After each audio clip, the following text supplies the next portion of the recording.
Jesus has been crucified and his death has been confirmed through the Roman soldiers who pierced his side with a spear, and we read that a clear liquid along with blood, because it started separating, flowed out of his side. That's how they confirmed that he was actually dead. And today, we look at his burial.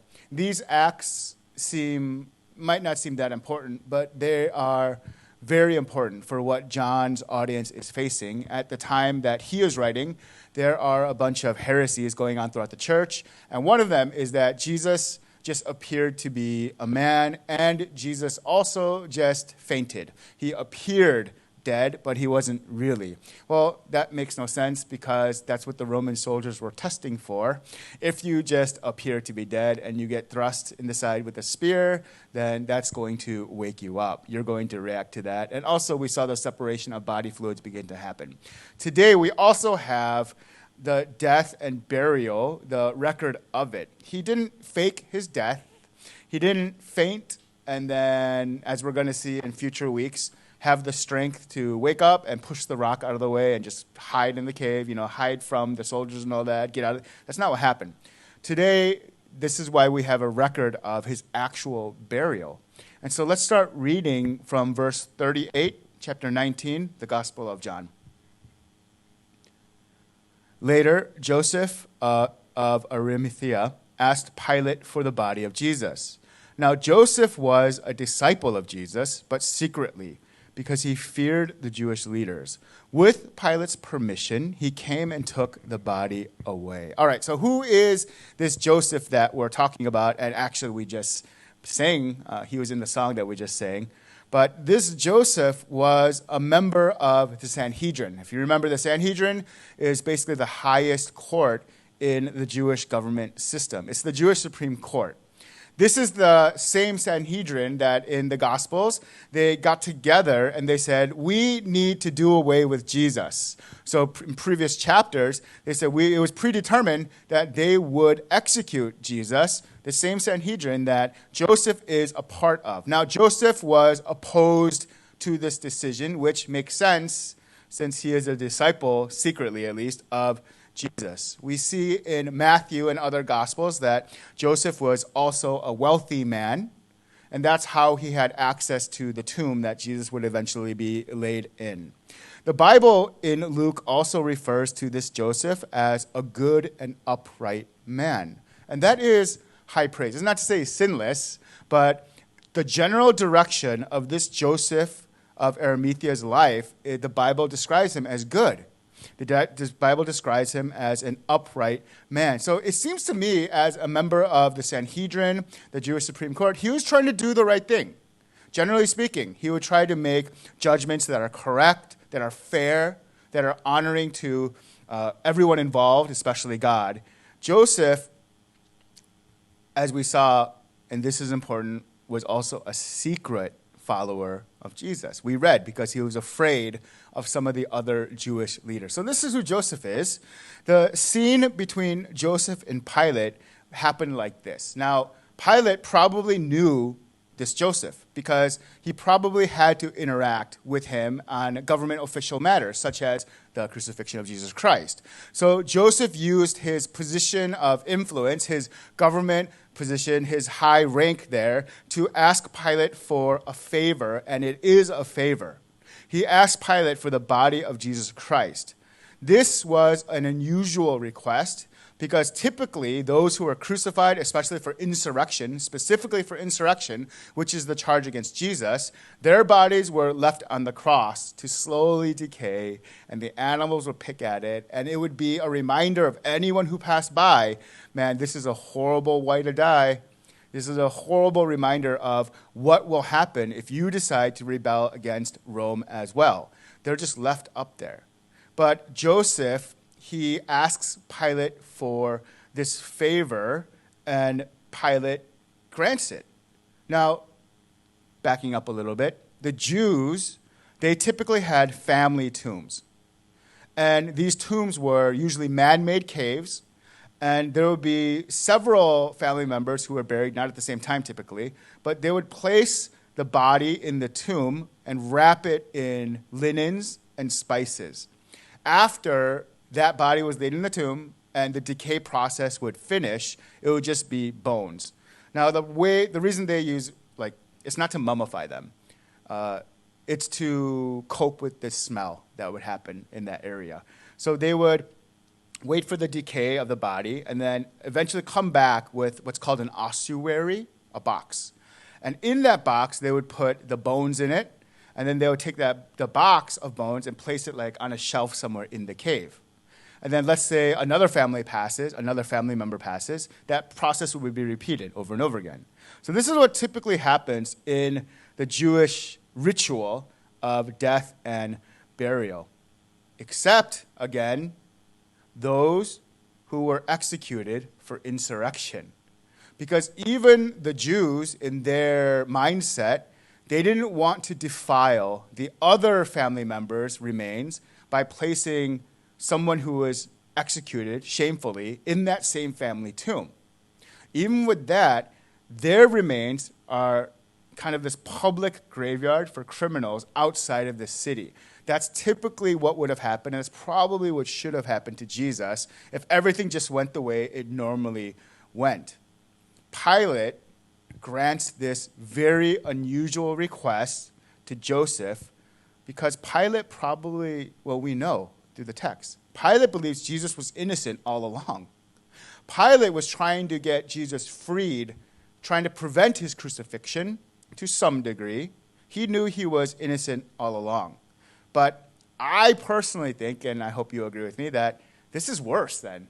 Man, Pilate, you knew Jesus was innocent, yet you kind of played around with his trial, and then you were backed into a corner, and then even though Pilate believed Jesus was innocent, he still allowed him to be crucified.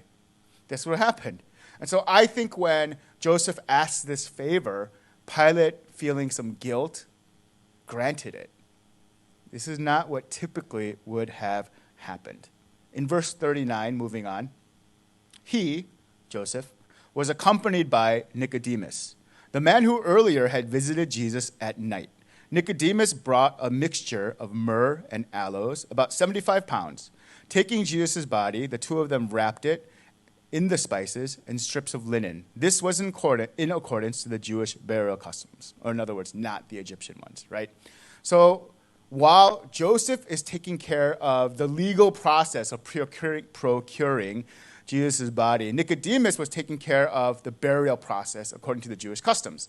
And we already talked about it, right? It's because they wrap it in linens, they put spices and aloes on it to cope with the smell that would happen from the process of decay. Who is Nicodemus? All we know about Nicodemus actually does come from the Gospel of John. Where with Joseph, we had other Gospels. We had Luke, we had Mark, we had John. But with Nicodemus, he's all in the Gospel of John. Nicodemus was also a Pharisee. He would visit Jesus at night. And a lot of pastors say, well, he's visiting Jesus at night because he's ashamed, he's a secret follower of Jesus. Maybe, maybe not. The text isn't clear. But Nicodemus does enjoy hearing from Jesus. He interacts with them. Motivation is not fully clear, but this is what is kind of cool. What's the most famous verse in the Bible? John 3:16, right? The most famous verse in the Bible. John 3:16 happened during these conversations with Nicodemus and Jesus. It's when that verse happened, in the context of Nicodemus is visiting with Jesus at night. So he's a Pharisee.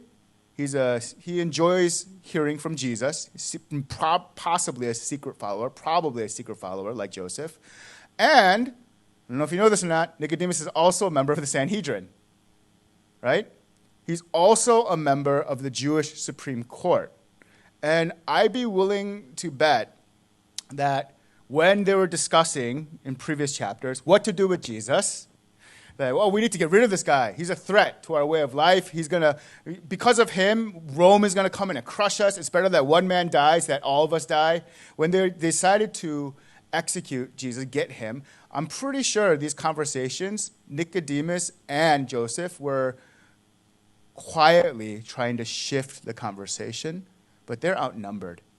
in this Sanhedrin. They're outnumbered in the Supreme Court. Again, the same group of people who decided Jesus must die, both Nicodemus and Joseph, are members of that Supreme Court, the Sanhedrin.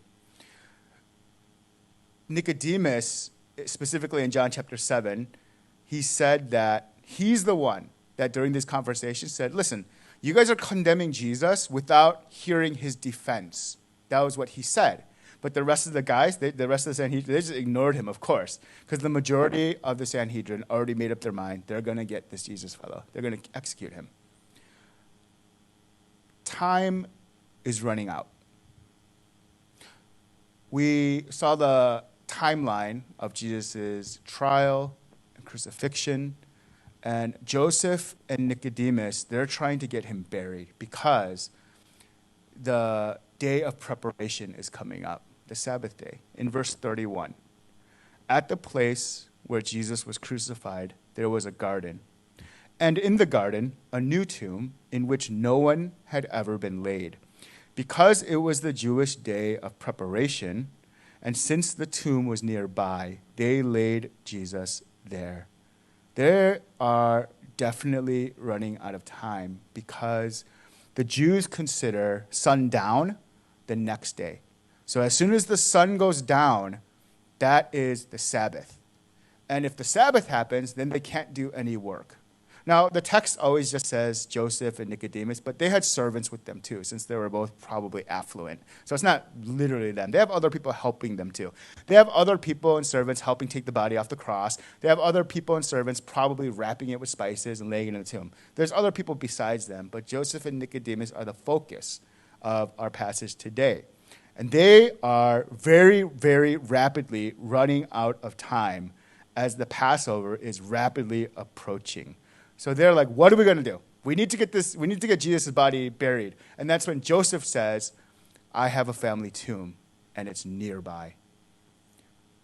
Maybe if the circumstance, the timeline was a little bit different, they might not have buried Jesus in Joseph's family tomb.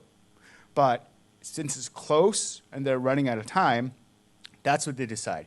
This family tomb, as the passage tells us, it's new, brand new, never been used. He bought the land, he bought the cave, but never used it yet. Most tombs, again, were man-made caves. So maybe there's we have graveyards, right? And you can buy plots of land. Maybe it's like that. I don't know. But here's the cool part. In laying him in Joseph's tomb, it fulfills a prophecy. In Isaiah 53, verse 9, he was assigned a grave with the wicked and with the rich in his death, though he had done no violence, nor was there any deceit in his mouth. Of course, that was talking about something in Isaiah's day, but it also talks about the situation that we have just experienced through the Gospels about Jesus Christ. That he was innocent, yet he was assigned a grave through an insurrection that he never did, right? Through crucifixion that he was undeserving. And the rich were in Joseph and probably Nicodemus, right? Like all of these things come together in this story. Jesus did no violence. He never even defended himself. He never had any deceit in his mouth. He told the truth at all times. And yet this Messiah is buried in the grave as if he were wicked, as if he did something wrong. That's our passage for today. And just a few verses. And it's a quick one. I want you to notice how this passage ends, right? It ends with Jesus being placed in the tomb. And in John's gospel, in the whole gospel, where we have themes of light and dark, this is the ultimate darkness. Right? We know what's going to happen next week, but they don't. Jesus' disciples, family members, his mother, Joseph, his followers, right? Nicodemus, they think this is it. But this is the best we can do with this horrific situation. At least we can send Jesus off with a proper burial, right? This is the darkest of the darkest moment in the Gospel of John. They, again, do not know what's going to happen in a few days. In the darkness, and this is the ultimate spiritual darkness, they lay Jesus in the tomb, and it's silent. It's done. That's the end. With the themes of spiritual light and darkness throughout the gospel, Nicodemus meets Jesus at night. With these themes of light and darkness, Joseph also is a follower, but in secret. This is where it ends. And I would probably categorize their spiritual condition during Jesus' life as kind of in between darkness and light. Yeah, they come at night. One is a secretive follower, and they have Jesus, but they're not like all in. They're not fully in. They're afraid of their peers. They're afraid of the fellow Sanhedrin members, probably most of all, because they're members. Look, these two have achieved the highest position they can in their society, right? Like, if you are a member of the Supreme Court, well, I know there's like the president, Speaker of the House, Vice, I get all that. But Supreme Court, that's pretty darn high up there, right? If you're one of the members of the Supreme Court, you have done really good in life. These two were members of the Jewish Supreme Court. So they did have, in their minds, perhaps too much to lose by being too bold. And this is the strange thing, though. Once Jesus has been executed, all of a sudden they're bold. All of a sudden they're unafraid. They're unashamed. Once it's too late. They could have been bolder during the discussion of what to do with Jesus during the Sanhedrin. Nicodemus could have just been a disciple during the day. He didn't have to only follow at night. Joseph didn't have to be a secretive follower of Jesus. But all of a sudden, Jesus is dead, and now they have this courage. It just seems kind of strange. What prevented them from being bolder in their faith while Jesus was alive?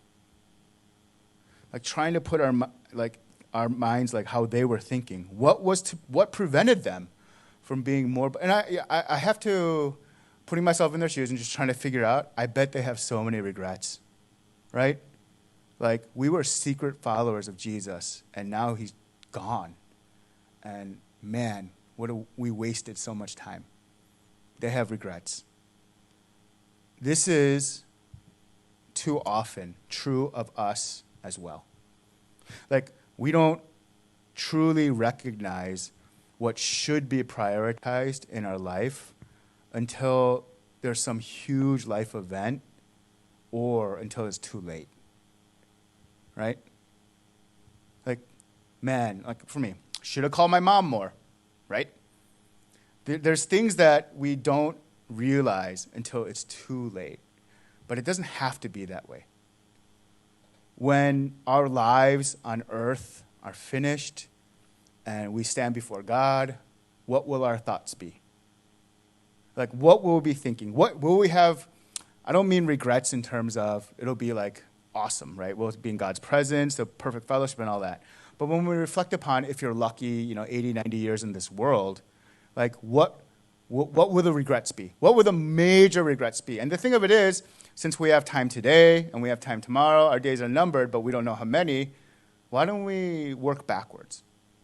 Think about what would I regret most in life on the day that I pass from this earth, work backwards, and then prioritize those things in life. There's always reasons, oh man, I'm busy, financial, things like that. But that, again, I don't think we're really thinking about what are going to be the major regrets in life, and they don't have to be.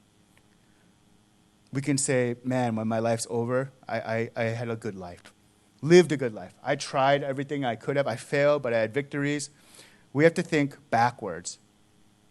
If there's someone you care about who is not a believer, that will be one of your major regrets. It will be one of our major regrets. I didn't even try to reach out to them. Like, the more you care for them, the more regret that will be. I'm not saying we can convert anybody, but I'm saying, what did we do about it? What did we even try? Genuine friendships in life, relationships, they come and go for no other reason than just life circumstances. It's not like, it's not like everyone we don't talk to today, it's because we had a horrible, some sort of horrible fight and we don't, no, it's not like that. Sometimes you just move. Sometimes they have kids. Sometimes life circumstances just change. So while we have opportunities to fellowship with genuine relationships and fellowship and friendships, then appreciate those while we can. Because even the simplest life change, moving for a job, might mean that you'll never speak to them again. Not in a bad way. It just happens. So while we do have the time, let's genuinely appreciate the people in our lives. Man, life is short, and as I alluded to, 100% of our parents will pass. 100%, right? And the majority of the time, they're going to pass before us. So appreciate our parents while we can. I don't know if y'all know, but I went back for Thanksgiving this past week. And in talking with my dad, things are... Oh, also, he's recovering really well from my mom's passing. But his mentality has changed. Now he's thinking big things. When he gives me advice, it's big advice. Because now his mentality is that I've lived my life. He's kind of winding down, right? He is thinking about, there's stuff going on. That's good. There's good stuff going on in his life. But basically, he's now lives every day kind of in thoughtful retrospect. And the wisdom he gives, it's on a totally different level these days. Appreciate what we can while we can. Live for the most important things today so we don't have regrets tomorrow. We don't know what happens with Joseph or Nicodemus. This is it for them too. This is the last time Joseph comes up in the Gospels or Acts or Nicodemus comes up. There's no mention of them for the rest of the New Testament. There are no outside biblical sources that are reliable. We don't know what really happens to them. I'm assuming and hoping that when Jesus resurrects, they just went all in, right? Because imagine how sad they are burying Jesus right now. But imagine 3 days later when Jesus resurrects and appears to them, I assume, how on fire for Jesus they are. Imagine. Well, that's the same for us too, because we know how this story is going to end. And so we don't have to end it like our sermon today, our passage today. Our story doesn't end with Jesus being placed in the tomb and then that's it. Our story ends just like Joseph and Nicodemus, where we know Jesus will rise from the dead, and there is hope eternal because of that. We know that our days on earth are numbered, and they are a gift. So how will we use our limited days on the earth? Live with no regrets looking back. Can we pray?